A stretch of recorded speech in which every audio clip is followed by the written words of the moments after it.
My name is John Lorden, and I've been looking into hundreds of unsolved mysteries over the past 5 years on my YouTube channel, Lorden Arts. And I've been known to bring a respectful, victim-focused approach to the stories that I cover while donating thousands of dollars directly to those cases and the charities that help them. Now, I'm bringing that approach and sensibility, along with some of the biggest mysteries I've ever looked into and some new ones, to a weekly podcast called Seriously Mysterious. From bizarre occurrences to unsolved murders and unexplainable disappearances, everything is fair game on this show as long as it's seriously mysterious. You can find Seriously Mysterious on your favorite podcatchers or by visiting seriouslymysterious.com. Let's look into the mysterious together. You're listening to Missing Persons, brought to you by AbJack Entertainment. Be sure to check out some of the other great true crime podcasts from this network, including The Murder in My Family, DNA ID, Zodiac Speaking, Scene of the Crime, Beyond Bizarre True Crime, Citizen Detective, and Campus Killings. All of these podcasts are available for you to binge on right now, wherever you listen to podcasts. Subscribe where you're listening to this podcast so you don't miss an episode. The views and opinions expressed by guests on this podcast do not necessarily represent those of the podcast, its creators, or sponsors. If you would like to discuss a missing persons case on this podcast, please be sure to visit missingpersonspodcast.net. This episode may contain unsettling or disturbing subject matter. Listener discretion is advised.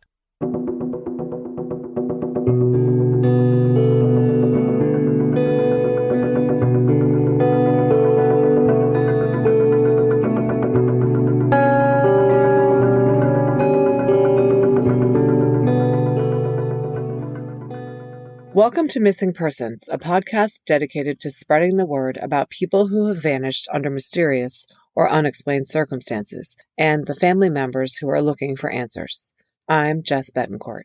And I'm Mike Morford. Together we created this podcast to help give a voice to people who continue to search for their missing loved ones, in some cases even after decades have gone by. In each episode, you'll hear from Jess giving listeners the backstory and the basic facts of the disappearance. Then Mike will speak with someone who's intimately connected to the missing person, and his guest will share their story with us. Please stay tuned at the conclusion of this episode to hear about our Patreon program and our commitment to help find people who have gone missing. We'll also share with you where you can find more information and how you can join our team and help our efforts. You'll get recommendations for other podcasts we think you'll enjoy, and more. So sit back and enjoy this episode, and who knows, maybe you can help us find someone who's missing. Episode 63, Tracy Butler. In 2020, 56-year-old Tracy Lynn Epps, also known as Tracy Butler, was a strong, beloved professional woman living in Richmond, Virginia. Tracy had long been divorced, but she loved spending time with her extended family, including her own children and grandchildren, and her brother and his family. Her niece, Catherine Strong, who is our guest today, describes her aunt as independent, gregarious, loving, and warm. Tracy had a good career and a home and was a happy person despite having a challenging childhood. Tracy had been single for a long time, but in 2020, she reconnected with a man she had known way back in high school, Lester Carlton Epps, Jr., known as LC. The relationship progressed quickly. Within months, Tracy had gone from an outgoing, peppy, involved woman who spent a lot of time with her friends and extended family to one who was withdrawn, unemployed, and exhibited a near-total personality change. Tracy's good friend Elizabeth Pullen told 8 News in an interview that Epps was, quote, very aggressive and possessive over her, end quote.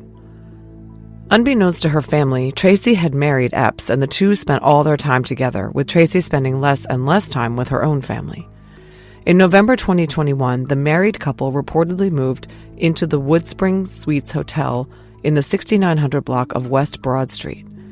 They lived there together and neither had regular employment. Tracy's family discovered that the two were married and that Epps had a criminal past that was very concerning. Tracy made excuses for her husband, though, saying he was reformed. But by late winter 2022, her family had gotten her to consider leaving Epps and moving to a woman's shelter for her own protection.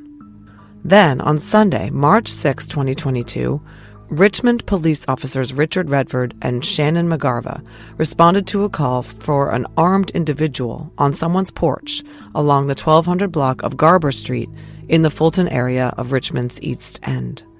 This was around 10:45 p.m. Someone had reported a man with a gun was on their front porch and would not leave. The next day, Richmond Police Chief Gerald Smith informed the media of an officer-involved shooting. He said, quote, "The officers came from the 3rd Precinct. It took them about 20 minutes to get there, and this individual stayed on the porch the entire time," end quote.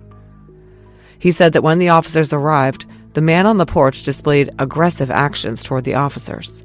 Specifically, Chief Smith stated the man, quote, "pointed a gun at the officers. The officers gave repeated commands for him to drop the weapon. He did not, and that's when the officers fired their firearms," end quote. The man shot and killed by the Richmond PD was L.C. Epps, Tracy's husband.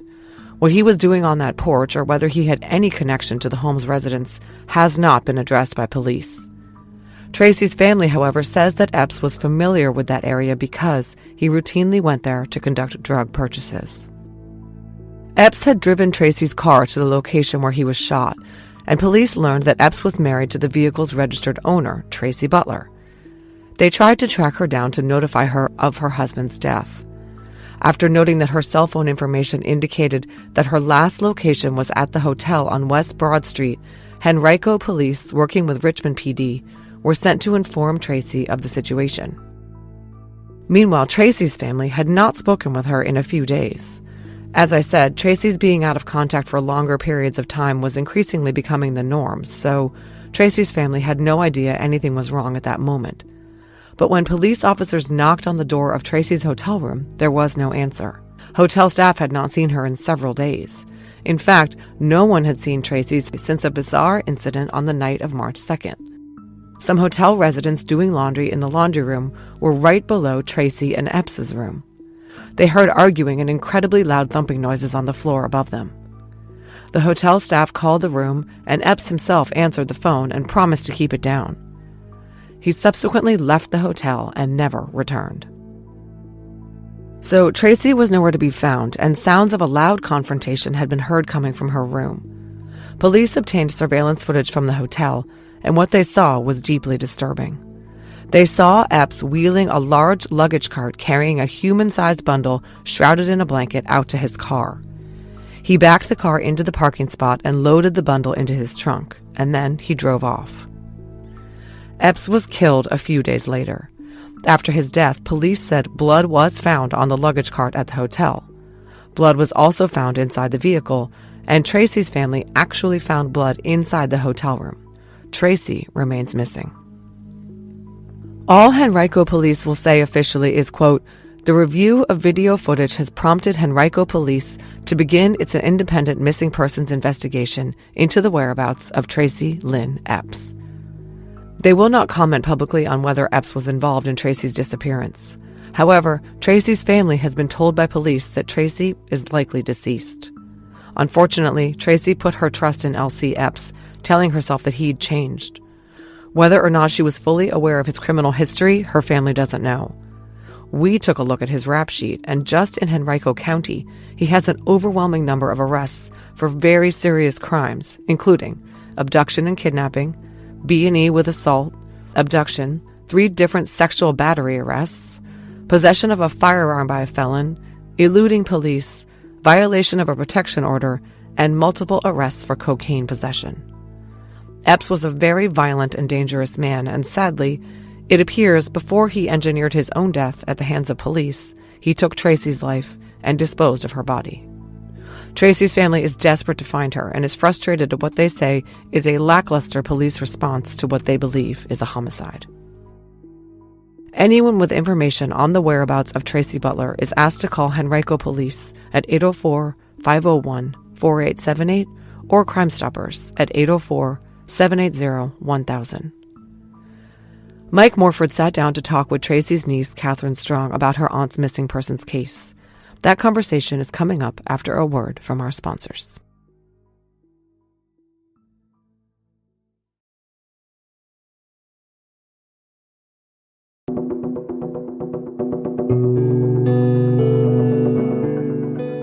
Hi, Catherine, and welcome to Missing Persons. Thanks for coming on to talk about your missing Aunt Tracy. Of course. We're happy to have you here. I wish it was under different circumstances. This is a real tragic case here, but there's a lot of messy details. It's a case that sort of has aspects of violence. There's good indication what happened to your aunt and who's responsible, but there may not currently at least be enough to bring this case to resolution. Would all that be fair to say that this is a bit of a big mess here, trying to figure out what happened to your aunt? Yes, sir, it very much is. Well, having you here to help us sort of wade through that, unpack that, is going to be very helpful. But before we get into what happened to her and when she went missing, can you talk a little bit about your Aunt Tracy herself and tell listeners a little bit about her? Of course. My aunt, Tracy Butler, was a vivacious redhead. She had the fear of the Lord in her, and she loved him. Was hugely into Elvis and Patsy Cline, loved her family and her people, and she loved hard. She was dedicated to you, and you felt it every time she was in the room. My aunt was hilarious to boot. She loved doing the electric slide. That was something she would pretty much teach all her friends and family anytime there was a dance around. And she was a huge Dallas Cowboys fan. When I tell you she rooted for them, she rooted loudly and proud. And, she was just a really kind-hearted, loving woman, a mother and a grandmother, of course, an aunt and a best friend and a sister. And she deserved the world, but unfortunately did not receive it. But yeah, she was she was loud, and everybody loved that. You knew when she came into the room, she lit up the whole entire area. We always called her Redhead Tracy, and she was a gift from the Lord. Just sounded like she was real outgoing, friendly, yes. Got along with everyone, life of the party. Now, part of this case revolves around her husband. It is correct that it is her husband, because I've read a couple different reports. Were they actually married? Yes, sir. Okay, so yes, sir. her husband, Lester Carlton Epps Jr., or LC as he was known, a lot of this revolves around him. I'm curious about their relationship. How long were they together? How long were they married? And was there any kind of abuse that you saw or other people in your family saw during that time? Yes, sir. So it was in probably around 2020, March of that time, actually, when she began seeing LC. We call him LC, which was very unusual for her. At the time, she was working a very payable full-time job. She was living on her own, and she was doing very well for herself. She had been single for many, many years, and just stumbled upon, I went on a date with this gentleman named LC, and he thought very highly of her. He told her everything she needed to hear. She's beautiful, that he was a Christian, a good man, but she knew that he had a little bit of a past, but she was willing to look past that.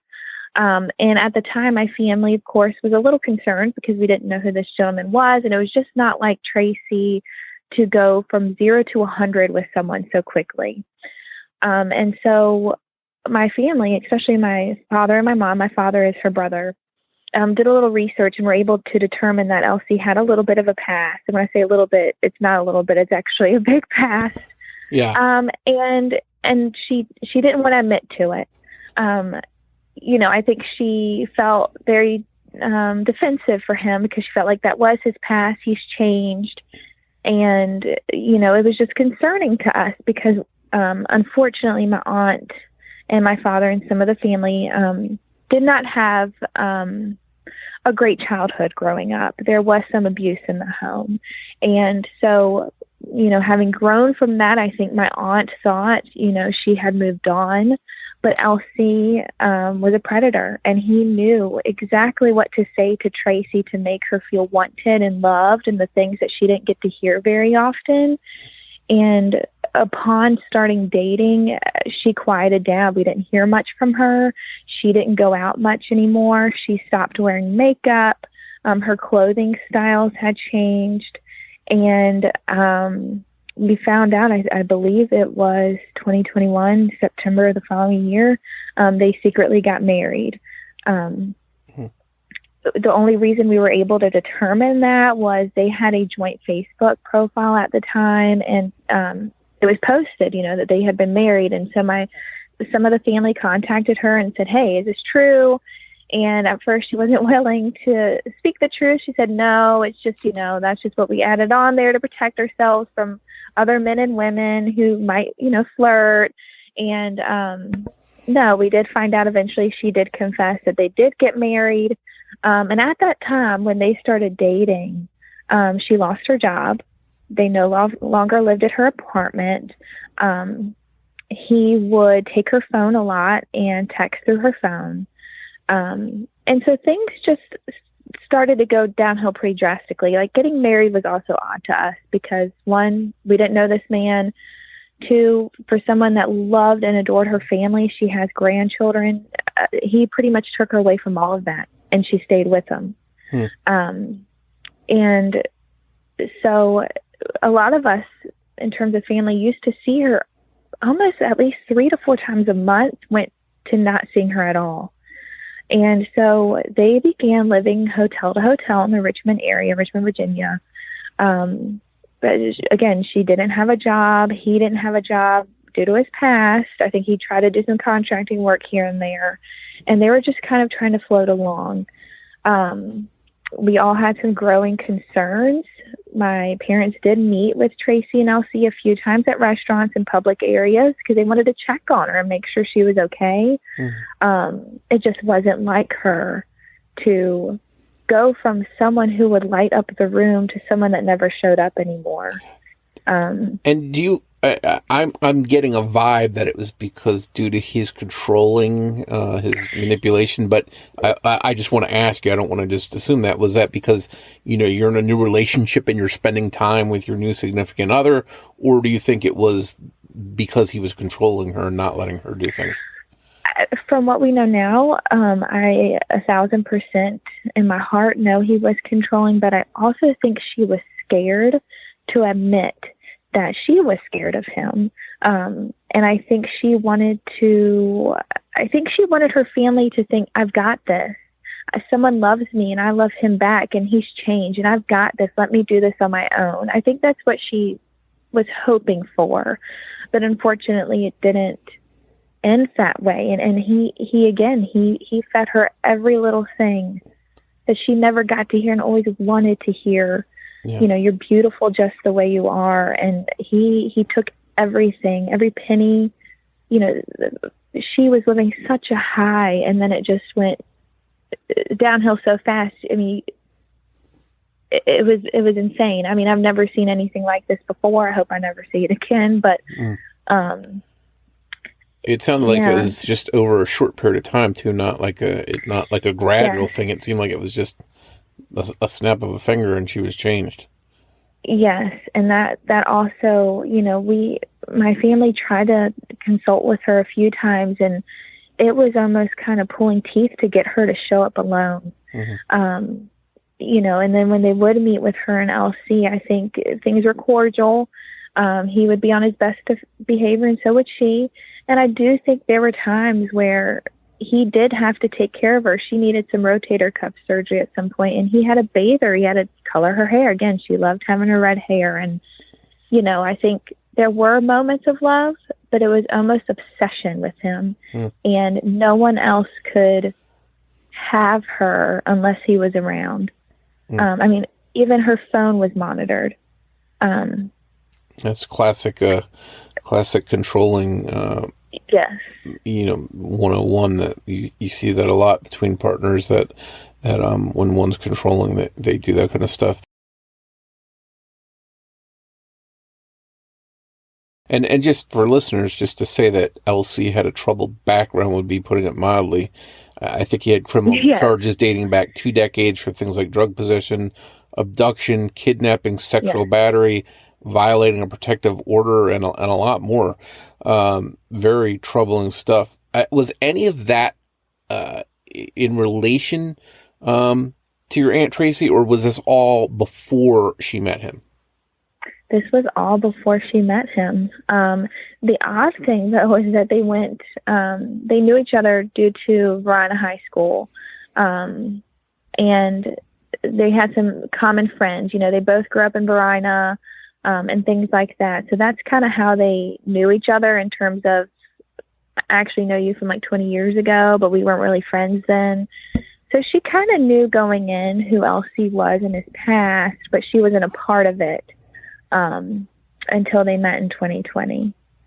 And so you mentioned they're sort of disappeared. They're hanging together. He's got her sort of locked down. They're moving from hotel to hotel.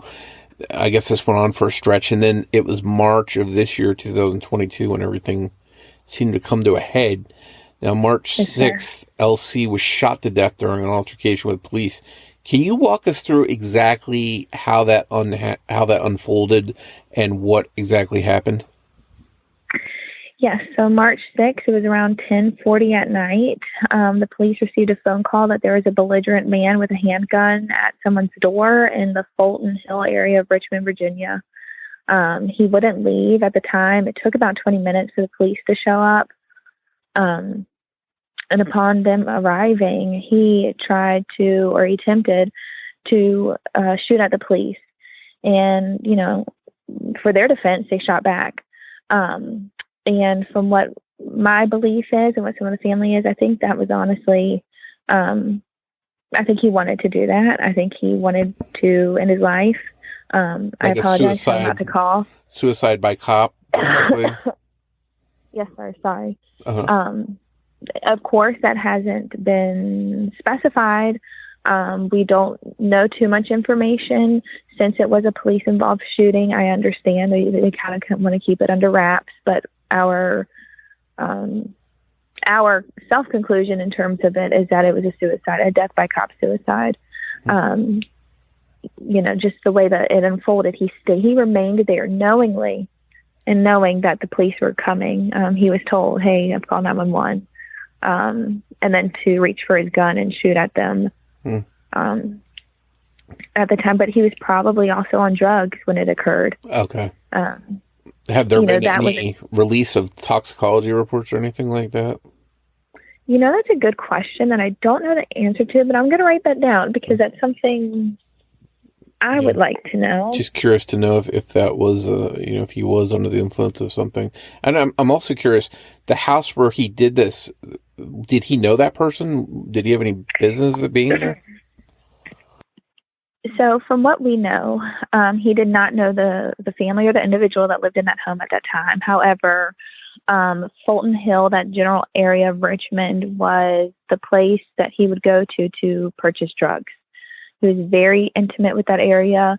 He would go there frequently when he was on a drug binge. And from his family, from us, from what we've been able to gather, he would go on major drug binges. And that's where he would go to pick up whatever he was looking for. Okay. Now, I assume this made, a lot of news, made a lot of headlines that this was happening, that he had been shot, killed by police. Did anyone, at that point say, "Oh, we have to talk to Tracy here about this and find out about this, and does she know about this?" Or did you already, I'm trying to get a sense of the time frame. Was she missing at this point, or did not anyone realize that she was missing at that point? So the unfortunate part was no one knew that she was missing. Since she was married to Elsie at the time, she would go a few days without speaking to anyone, which was, again, very unusual for her prior to dating this man. And so he was killed on March 6th. At the time of the news release, they didn't release his name. I remember specifically seeing the news kind of pop up on my phone, like unidentified male shot by, police-involved shooting. And at that time, from what we now know, Richmond PD did a ping once they found out that he was married to Tracy. They looked up her cell phone and they saw the last ping was from the hotel room that they were staying at. So then at that point, when they tried to make contact with her, they were able to determine she was missing. And that's when everything kind of started, running like a tornado through us as a family and through Richmond and Henrico. And it's sad knowing we had no idea. There's a span of time in which he was still alive before he was killed, which gives us a gap in time between her last known physical when she was alive and then when she had passed. So you've got it. I imagine your family is worried because now he's died in the shootout with police and you can't find her. I mean, what was going through everyone's minds at that point? Well, my father received the call from the detectives, and my mom at the time, she would really check in with Tracy, and so would her best friend Diana. But my mom knew the situation, knew this was not usual, and my whole family had so much concern for her that my mom, if she didn't hear from Tracy, she would call and call and call to make sure she was okay. I'm so sorry, I keep coughing. Take your time. I hate that I'm coughing and I never cough. And March 3rd was the last known date to which anyone had quote unquote heard from Tracy. Mind you, the last time anyone physically heard from her in terms of voice was March 2nd. And so at the moment when we found out Tracy was missing, my mom had been told from Tracy she had made an appointment with a shelter. You poor thing, you're going to have to edit all this. No problem. And there was some conversation around leaving LC and going to a women's shelter. So the first step that the police department did was they made contact with those women's shelters. I'm not sure how that network, how that runs, but I know it's very private, and they were able to determine Tracy was not at any of the locations in Richmond. And they were also able to determine from Exingent, pulling the phone record so quickly, that the last ping from Tracy's cell phone was at that hotel room. In doing all of that, while waiting to hear if she was at a shelter, there was video footage found from Henrico Police Department, because the hotel was in Henrico County, and Tracy's car. So LC had Tracy's car when he was shot. Her car was registered to Henrico County. So, you've got two counties, Richmond City and Henrico County, kind of handling both sides of the case. Tracy's missing, LC's dead. They were able to view footage of LC in what appeared to be a hotel cart with a body in a fetal position, wrapped in a blanket. He backed their car to the wood line of the hotel and wheeled out what we do know as Tracy, and placed her in the car. And what we have also been able to determine is the night of March 2nd, there was a very loud argument that ensued in their hotel room. It was, I think, 9 to midnight at night. And people were down below them in the laundry room of the hotel doing some laundry. And they could hear what sounded like someone coming through the floor. So someone called Tracy and LC's room, and LC picked up the phone. When LC picked up the phone, the hotel staff asked, hey, is everything okay? We've gotten some complaints that y'all are being a little too loud. LC apologized and said, sorry about that, it won't happen again, and hung up on the phone. From what we were able to determine from hotel staff, that was extremely unusual to have LC answer. LC wouldn't even look at the hotel staff, wouldn't communicate with hotel staff. Tracy did all of that. So that was the first red flag. The second red flag was that he had gone down to the front desk and requested cleaning supplies and a drain stopper.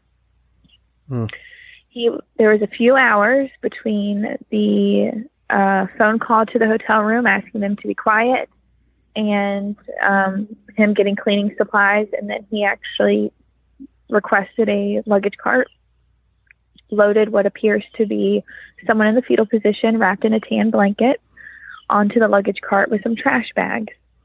As he was leaving his room, we did find out that blood, or what we think is blood, appeared on the hallway. And after he loaded what we believe is my aunt into the car, he came back and cleaned the hallway floor. From there, he was still in that hotel room for a few hours. And that following morning, he actually left for a period of time. I can't give you the specific time, but it was just a mere few hours. From what we know, he pawned a few of Tracy's items. He came back. He asked the front desk if him and Tracy were paid up for the following week because him and Tracy were going to take a vacation to Nag's Head, which is a beach in North Carolina. And then said, all right, I'm glad we're paid up, and left and never came back. Mm-hmm.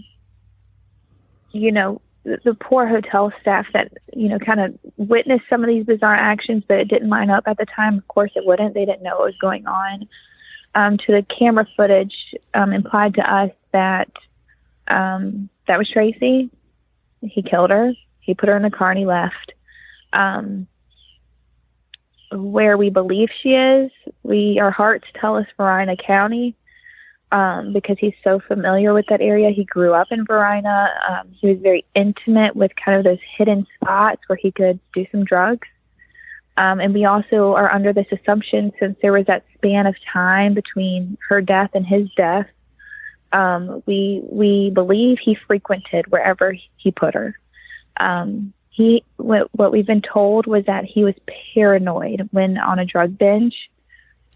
So paranoid that if he went to go get gas at a gas station and someone pulled up to him and he's high on drugs at this moment, he would get so freaked out he would leave while getting gas. So in my mind, if he committed the act he committed, he was probably terrified that he would be caught. So I think he probably visited wherever she is, leading up to his death. The police did confiscate the car, which had blood in it, the luggage cart, which had blood on it, and, the hotel room. What I will tell you is that hotel room was not properly taken care of the way it should have been.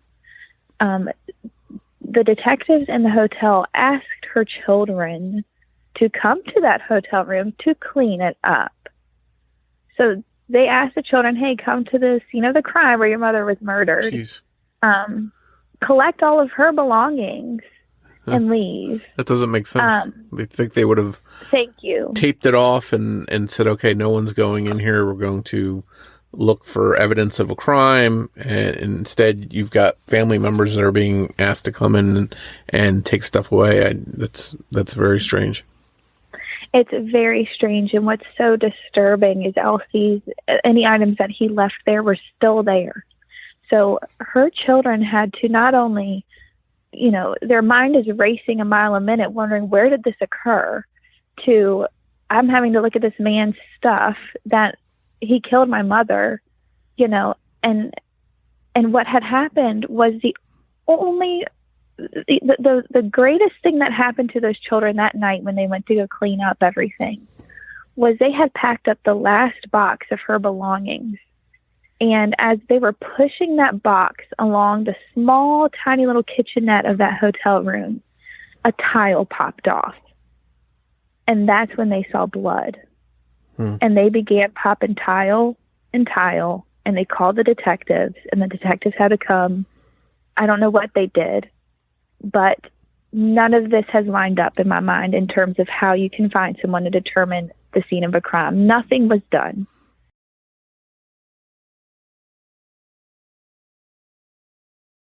I'm curious, when your family was asked, when her kids were asked to go there and do that, had they already found this footage yet of what happened?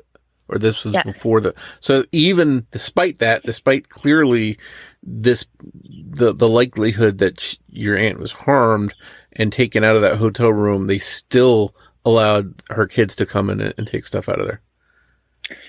Yes. It's very, very, very bizarre. It's very bizarre. They requested DNA samples from my father and two of her children. They have not even tested the DNA found in the car or the luggage cart. But they told my family, right off the bat, from what they had seen on that video footage, there was no hope for her. But they won't even give us the benefit of the doubt by testing that DNA to make sure with 1,000% that that's my Tracy. They won't even do that. And I'm sorry if I sound too passionate here, but something is not right. Yeah. And I understand, I could, yeah.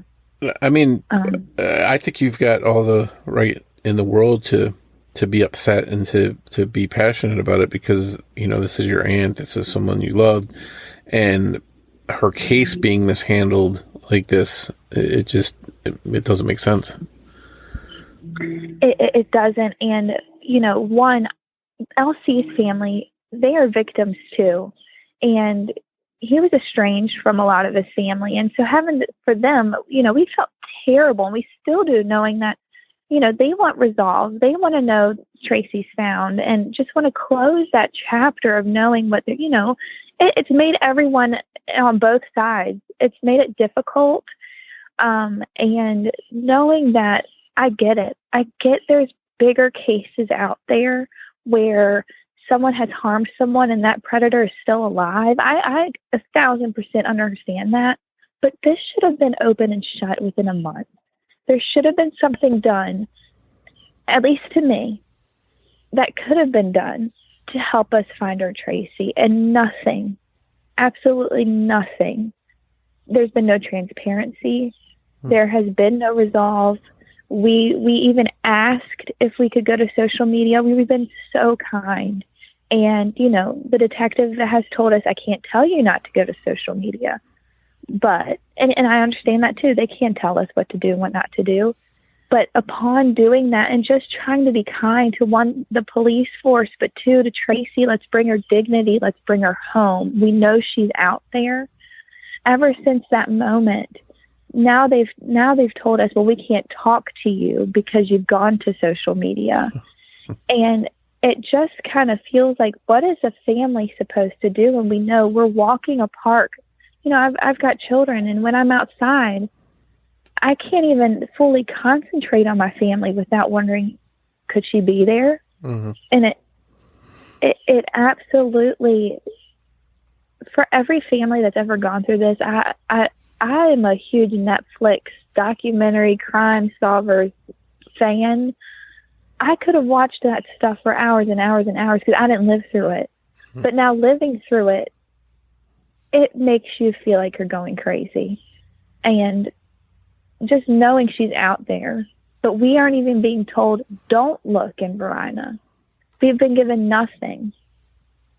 I mean, it's like looking for a needle in a haystack. I mean, we have spent hours, looking in places I never thought I'd ever venture out to. And two, I never thought I'd be looking for remains of a human. I never thought I'd be looking for my aunt in the first place, which is physically being out there.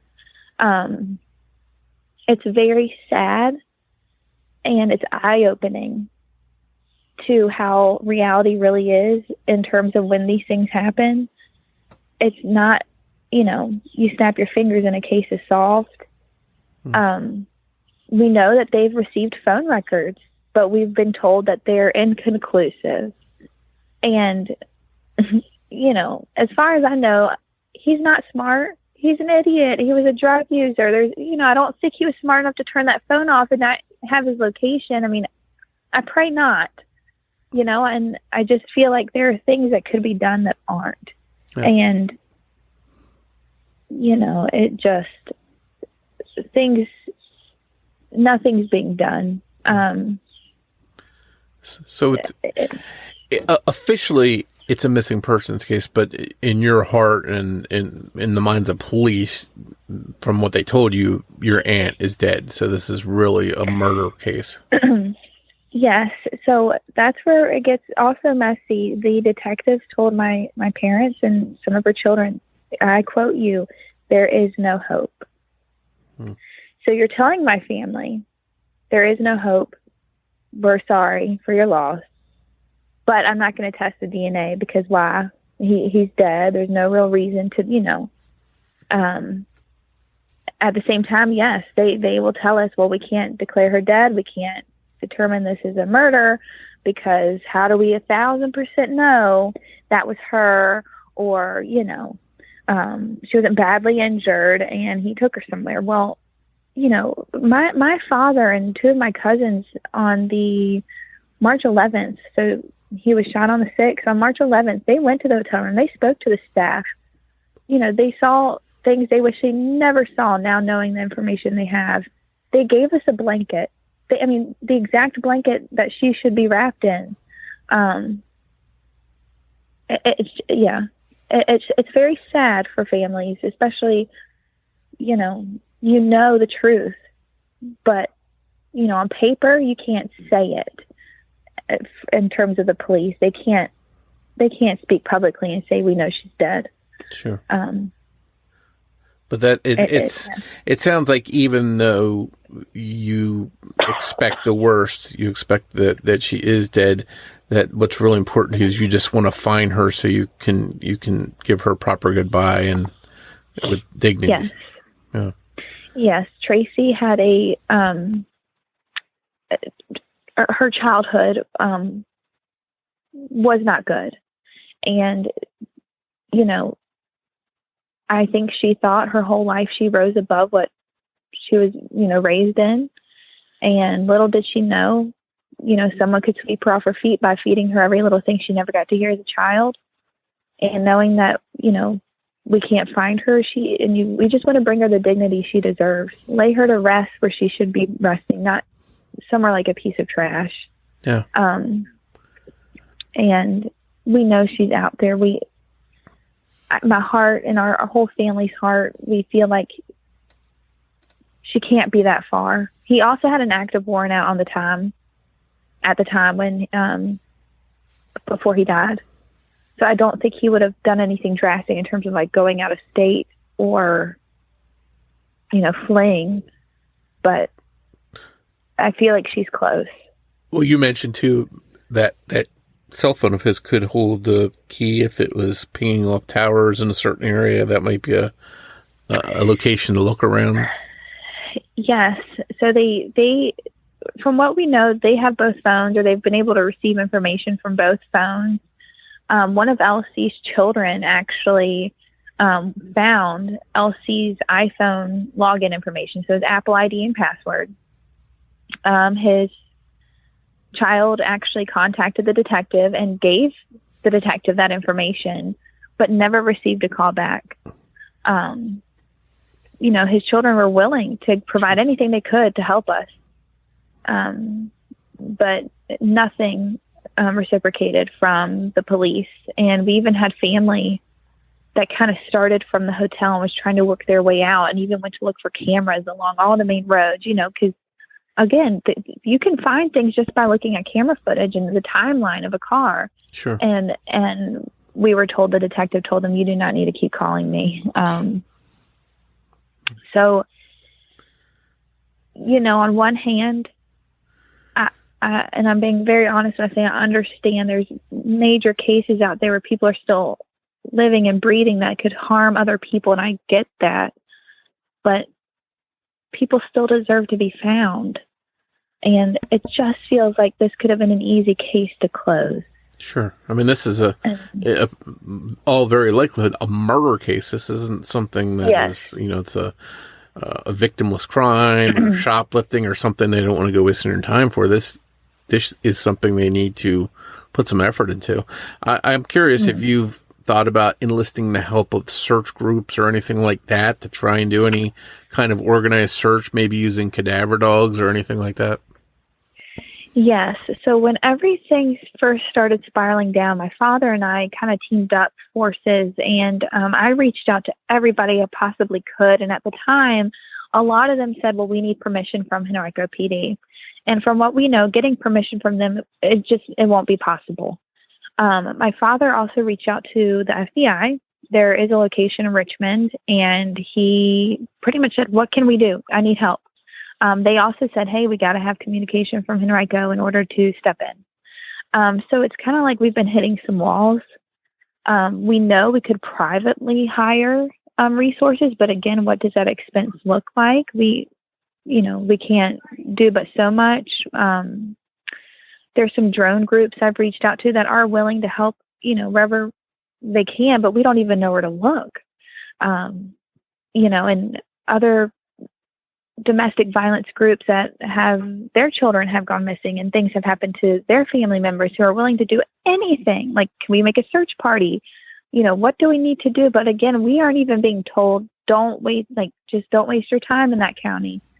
We've been given nothing. And so, in March, we spent leading up to May, we were going out every single weekend, just combing any area we possibly could. And once summer hit, we knew we couldn't, snakes, trees, just vegetation was going to hinder us. But yeah, we are at the point now that we are willing to tell the truth on how this has been going to social media, and ask the public for their help again, because it's coming up hunting season. The foliage is falling down. You're able to see a little bit better. And we need help. It's just resources either need to be, in the loop with Henrico, and we know that's not going to work out. And we've even asked Henrico, hey, if we give you these resources, can you use them? And they've kindly told us, no need at the time. Very frustrating. I'd hate to be in your shoes and have that kind of response. The police department not doing anything, not seeming to care, not putting any kind of, because again, this is a very serious crime. There's nothing more serious than murder. This is something they should be pursuing and trying to solve. But it seems like from everything you're saying, that's not happening. I do hope somehow, some way that you do find out what happened. I know you mentioned it's like a needle in a haystack trying to find Tracy's remains, but I hope that for your family's sake, you're able to do that so you can give her a proper goodbye, and we'll definitely share this on social media and get the word out there, and hopefully people in that area will maybe reach out to you. Is there any kind of social media or anything, any web page you have set up for the case that people can come to and offer help or whatever? I'm glad you mentioned it. So we don't have a page dedicated to Tracy's case. However, a nonprofit has opened in her honor. It's called Chickadees Escape. They have a Facebook page. This nonprofit was created by Tracy's best friend, Diana Feltz, and her daughter, Jessica. Me, Catherine, and my father and mother are working closely with Jessica and Diana to, one, share Tracy's story, but also kind of get their feet off the ground. And what they are looking to do is find a physical location to open a shelter. But right now they're, just starting off. So we're taking in toiletries to help give out to other shelters in the meantime. And that's where you can find your main source of active information on Tracy. And if, I think you're out of state, but if anyone's local or wants to help, please check out that page. We're going to be doing a vigil on the 5th. At a park that Tracy simply adored. And, just again, plead with the public to please help us find her. But yeah, Chickadees Escape on Facebook is a great resource for information on Tracy, and they are more than welcome to answer any questions.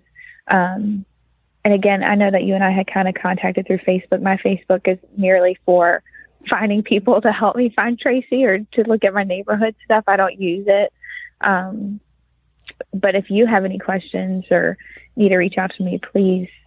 Yeah. And I have no doubt that there's someone out there listening that's in that area that will say, listen, how can I help? If it's searching or, maybe I know about drones or maybe I have dogs. I guarantee there's someone out there that will help you in some way. So it's good to have that Chickadees retreat to come, reach out to you and help facilitate that. And as you mentioned, it's the fall, the woods are clear, maybe someone out there, we hear about hunters all the time finding remains, be vigilant. And if you're out there, just keep your eyes open in that area, because you never know, you might help bring Tracy's family closure. But again, I hope for the best for you. I hope you do find her and are able to lay her to rest. Thank you. And if we get any updates, I would be more than happy to email you and let you know. Please do. Please do. I'm thankful that you even posted on that missing person Facebook group, because it's even hard getting someone to want to hear her story. Because again, there are more people missing than you think. Once you're in it, you see it, and it's scary. It's just sad. It's very scary. Scary that there's that many people out there that can just go missing. We hope you enjoyed this episode of Missing Persons. If you can provide any information to help solve the case we discussed in this episode, please contact the appropriate authorities. If you enjoy this podcast, please take a moment to tell your friends about missing persons and invite them to listen to the show. Word of mouth will help us grow and bring these cases to a larger audience. You can also help us by taking a moment to rate and review Missing Persons on the platform you're listening to us now on. We'd like to tell you a little bit about our Patreon program. If you visit patreon.com/missingpodcast, you can sign up to help this podcast through ongoing monthly support. As a thank you, we'll give you an on-air shout-out, a thank you card and sticker, plus you'll get early access to ad-free episodes of the show and any bonus content. Your Patreon support also goes towards helping the missing, because every dollar that we earn through Patreon will be split with charlieproject.org, the wonderful website that's been sharing information about so many missing persons cases for years. We hope you'll consider supporting the show. Just a reminder that new episodes of Missing Persons air every other Saturday. If you want to find us on social media, you can search Facebook for Missing Persons Podcast, and we're also on Twitter with the handle @missing_pod. And of course, you can find us on our website, missingpersonspodcast.net. On behalf of Jess Betancourt, this is Mike Morford saying thanks, and we'll see you next time on Missing Persons. Missing Persons is produced under the name AbJack Entertainment by Mike Morford and Jessica Betancourt. It's hosted and edited by Mike Morford, with research and writing by Jessica Betancourt. Be sure to listen every other Saturday for an all-new episode of Missing Persons.